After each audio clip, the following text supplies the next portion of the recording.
وہ اتنا ہوتا ہے کہ وہ جو ایک ڈی این اے ہے اس کے اندر کتنا وہ ڈیٹا ہوتا ہے. تو وہ کہتے ہیں کہ جو جن کی میں نے سرچ دیکھی تو وہ کہتے ہیں کہ اگر آپ سوئی کی نوک کے برابر جسے ہم پن لگاتے ہیں اگر آپ اس سوئی کی نوک کے برابر بھی ڈی این اے میں سے اتنا سا آپ لے لو سوئی کی نوک کے برابر آپ لے لو تو آپ کو پتا ہے کہ اس کے اندر کتنا ڈیٹا ہوتا ہے. وہ کہتے ہیں کہ زمین سے چاند تک زمین سے لے کر چاند تک جتنا فاصلہ ہے نا اس کو آپ 500 سے ملٹی پلائی کرو. زمین سے لے کر سورج چاند تک جتنا فاصلہ آتا ہے اس کو آپ ملٹی پلائی کرو. جب آپ اس کو ملٹی پلائی کرتے ہو نا 500 سے ملٹی پلائی کرو اور پھر وہ جتنا فاصلہ آتا ہے جو ملٹی پلائی کرنے سے جو فاصلہ ملتا ہے نا اس کے اندر اتنی بکس رکھو اور جو اتنی بکس رکھی جاتی ہیں ان بکس کے اندر جو بھی کچھ ہے وہ اس جو ڈی این اے کا اتنا سوئی کی نوک کے برابر ہے نا وہ اس کے اندر ڈیٹا آتا ہے. یہ ہم سوچ بھی نہیں سکتے کہ پروردگار عالم نے انسان کو کیا خلق کیا ہے کیا اس کی خلقت ہے. تو خداوند عالم یہاں یہ کہتا ہے قرآن میں خداوند عالم کہتا ہے نا سورہ نازعات کی آیت نمبر 27 میں کہتا ہے انتم اشد خلقا ام السماء بناها. اے انسان تم بتاؤ تو صحیح تمہاری خلقت مشکل ہے یا آسمان اور زمین کی. اور پھر خود ہی جواب دیتا ہے قرآن میں اللہ کہتا ہے اے انسان تم تو بہت آسان ہو میرے لیے بنانا یہ زمین اور آسمان تم سے مشکل ہے. تو اگر وہ مشکل ہے ہم آسان ہیں تو ہم سوچ بھی نہیں سکتے کہ یہ کیا ہے. اور پھر خداوند عالم کہتا ہے کہ تم نے دیکھا کہ میں نے تمہیں ماؤں کے پیٹ میں رکھا. ہائے خدا کہتا ہے کہ میں نے اپنی اتنی خوبصورت مخلوق کو میں نے اپنے اتنے پاورفل انسان کو جس کے اندر ونفخت فیہ من روحی میں نے اپنی اس کے اندر روح پھونکی میں نے اس کو ماں کے بطن میں رکھ دیا. کیوں؟ کیونکہ عورت جو ہوتی ہے وہ اللہ کی امین ہوتی ہے اور ماں کے بطن میں نے اس کو قرار دیا کیونکہ ماں جو ہوتی ہے وہ امین ہوتی ہے. اللہ ہمیں یہ بتا رہا ہے کہ اے انسان تو کتنا بھی بڑھ جائے تو کہیں پر بھی پہنچ جائے لیکن پھر بھی یاد رکھنا جنت تجھے ماں کے قدم کے نیچے ہی ملے گی. جنت تمہیں کہیں نہیں ملے گی ماں کے علاوہ. ہم دیکھتے ہیں کہ خداوند عالم خود کہتا ہے نا کہ ماں کے قدموں کے نیچے ہی تمہیں جنت ملے گی. امام حسین کہتے ہیں کہ اگر تم چاہتے ہو کہ تمہاری زندگی لمبی ہو تو تم ماں کے گود میں تھوڑی دیر بیٹھ جایا کرو. وہ دن اللہ وہ جو ٹائم ہے اللہ کاؤنٹ نہیں کرتا ہے. ماں وہ چیز ہوتی ہے کہ اگر کتنا بھی انسان دکھی کیوں نہ ہو پریشان کیوں نہ ہو جب وہ اپنی ماں کے پاس جاتا ہے اس کی دعاؤں سے ساری بلائیں رد ہو جاتی ہیں. جس کی ماں زندہ ہوتی ہے اس کے لیے تو دنیا بھی جنت ہوتی ہے. یہ جو ماں ہوتی ہے نا اس کا نعم البدل ہو ہی نہیں سکتا. ایک شخص آتا ہے اور آ کر ملتا ہے کہ رسول خدا سے کہتا ہے اور ایک جگہ ملتا ہے کہ امام سجاد علیہ السلام کے پاس آتا ہے کہتا ہے کہ میری ماں جو ہے وہ بوڑھی ہو گئی ہے میں اس کے کھانا کھلاتا ہوں میں اس کی اگر مکھی بھی آتی ہے تو میں اس کی ہٹاتا ہوں میں اس کو کندھوں پر بٹھاتا ہوں کیا میں نے اس کا حق ادا کیا. تو امام اتنی خوبصورت حدیث بتاتے ہیں. امام کیا فرماتے ہیں اور رسول خدا صلی اللہ علیہ وسلم کی حدیث کو اس طرح سے امام جو ہے وہ بیان کرتے ہیں. امام کیا فرماتے ہیں اللہم صلی علی محمد و آل محمد و اجل فرجہم اجمعین. اتنا خوبصورت امام فرماتے ہیں کہتے ہیں لأن اے شخص تم یاد رکھو تمہاری جو ماں ہے اس کی ویلیو کیا ہے تمہارے لیے. یقین مانے جب یہ حدیث سنی نا تو دل کو کچھ ہونے لگا. ایسے لگا کہ واقعاً یہ جو پورا ڈی این اے اور ساری کائنات ایک طرف اور امام کا یہ قول ایک طرف کہ اے انسان تو کتنا بھی مضبوط ہو بڑھ جاؤ کتنی بھی ترقی کر لو لیکن یاد رکھنا تو ہمیشہ مقروض رہے گا اپنی ماں کا. تجھے آج اس منزل پر بھی پہنچایا ہے نا وہ تمہاری ماں ہے. امام کیا کہتے ہیں لأن بطنها کان لک وعاء. یاد رکھو اس کا جو بطن ہے اتنا خوبصورت امام فرماتے ہیں کہ ماں کا جو بطن ہوتا ہے نا جو ماں کا پیٹ ہوتا ہے وہ تمہارے لیے ایک برتن تھا ایک ٹھام تھا ایک وعاء تھا ایک ظرف تھا جس کے اندر اس نے تم کو چھپا کے رکھا. قرآن بھی کہتا ہے نا سورہ مومنون بھی اللہ کہتا ہے اور پھر خداوند عالم امام کے ذریعے سے ہمیں یہ بتاتے ہیں جسے قرآن میں بھی اللہ کہتا ہے کہ فَجَعَلْنَاهُ فِي قَرَارٍ مَكِينٍ. اور پھر امام فرماتے ہیں و تصدیح کان لکل سقا، اور تمہیں یاد نہیں ہے کہ تمہیں تمہاری ماں کی جو چھاتی ہے وہاں سے تمہیں کھانا ملا، دودھ ملا، تم وہاں سے سیراب ہو گئے، بھول گئے اپنی غذا کو کہاں سے تم نے لیا۔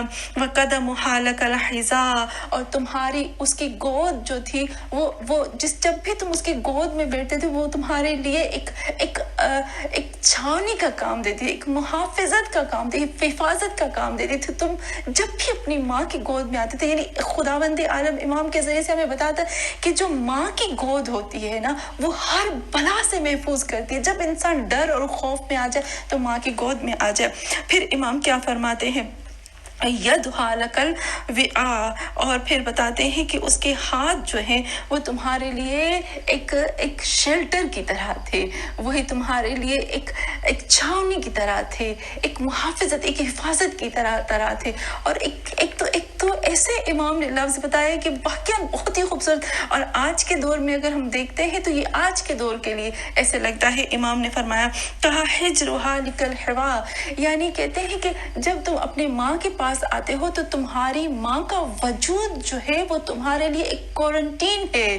جس طرح سے ابھی ہم کوارنٹین ہوتے ہیں نا، ابھی جب وائرس ہوتا ہے تو پھر اپنے آپ کو محفوظ کر لیتے ہیں، اس وائرس سے بچانے کے لیے اپنے آپ کو بند کر لیتے ہیں۔ تو تم یاد رکھو جب دنیا کی سختیاں بڑھ جاتی ہیں اور جب دنیا چاروں طرف سے تمہارے لیے تنگ ہو جاتی ہے تو تمہاری ماں کا وجود جو ہے وہ تمہارے لیے محافظت کا کام تمہیں ایسے اپنے اندر چھپا لیتی ہے کہ دنیا کے تمام پتھروں سے، وائرس سے، بیماریوں سے، مشکلات سے، ان سب کو دھکا دے کر جو ہے تمہاری ماں جو ہے وہ تمہیں بچاتی ہے۔ لیکن ہم دیکھتے ہیں کہ کتنا خوبصورت خداوند عالم نے ماں کے لیے کہا ہے۔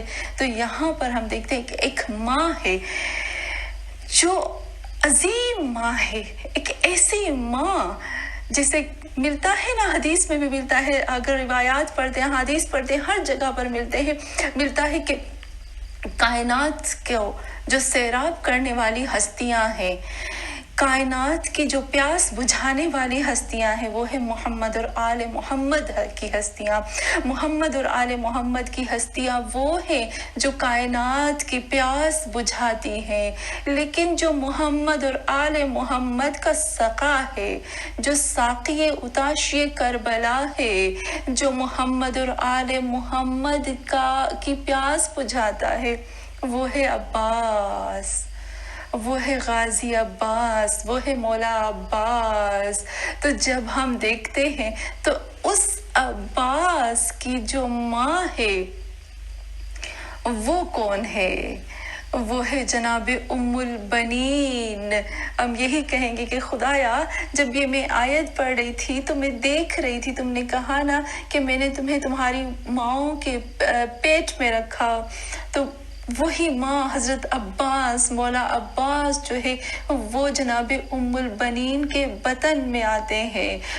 جناب ام البنین کا بطن حضرت عباس کے لیے وعاء بنتا ہے، برتن بنتا ہے، اور ان کا سینہ ان کے لیے پیاس بجھانے کی، کھانے کی جگہ ہے۔ ان کے ہاتھ عباس کے لیے محافظت کرتے ہیں۔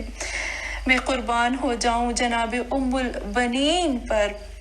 جناب ام البنین وہ ہستی ہے، میں کہوں گی وہ ہستی ہے جس کے لیے بہت زیادہ علماء کہتے ہیں کہ جو ماں کی نیت ہوتی ہے نا، جو ماں سوچتی ہے، جو ماں نیت کرتی ہے نا اپنی اولاد کے لیے، وہ اولاد کر کے دکھاتی ہے، وہ عملاً کر کے دکھاتی ہے۔ تو جناب ام البنین کی جو نیت تھی، جو مولا حسین کے لیے نیت تھی، جو میں کہوں گی کہ کربلا والوں کے لیے نیت تھی جناب ام البنین کی، وہ عباس نے عملی کر کے دکھائی۔ میں قربان ہو جاؤں جناب ام البنین پر کہ جناب ام البنین کی ماں کیا تھی۔ جناب ام البنین کی ماں کے لیے ملتا ہے کہ ان کا نام سمامہ تھا، یا کچھ کہتے ہیں کہ ان کا نام لیلا تھا، اور ان کا جو شجرہ تھا وہ رسول خدا صلی اللہ علیہ وآلہ وسلم اور مولا کائنات امیر المومنین کے آباء و اجداد کے ساتھ میچ ہوتا تھا۔ اور وہ جو سمامہ تھی وہ بہت بڑی شاعرہ تھی، وہ ادیبہ تھی، وہ بہت